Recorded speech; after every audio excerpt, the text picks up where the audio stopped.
জুলাই গণঅভ্যুত্থানের সময় সংগঠিত মানবতাবিরোধী অপরাধের মামলায় ক্ষমতাচ্যুত প্রধানমন্ত্রী শেখ হাসিনাকে মৃত্যুদণ্ডের সাজা দিয়ে রায় ঘোষণা করেছেন আন্তর্জাতিক অপরাধ ট্রাইব্যুনাল। সোমবার ট্রাইব্যুনালের একের চেয়ারম্যান বিচারপতি গোলাম মুর্তজা মজুমদারের নেতৃত্বে 3 সদস্যের বিচারক প্যানেলে এই রায় দেন।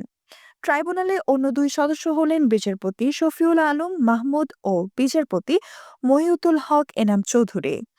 এর আগে গত বৃহস্পতিবার এই মামলার রায়ের জন্য আজ 17ই নভেম্বর দিন ধার্য করেন ট্রাইব্যুনাল।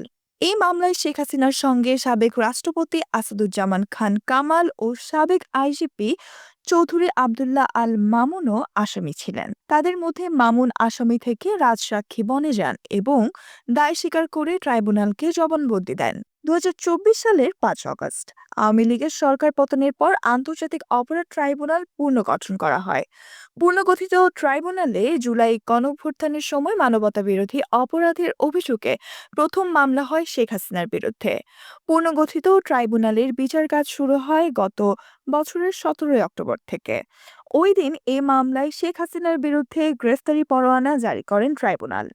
চলতি বছরের 16ই মার্চ সাবেক আইজিপি চৌধুরী আব্দুল্লাহ আল মামুনকে এ মামলার আসামি করার আবেদন করেন প্রসিকিউশন।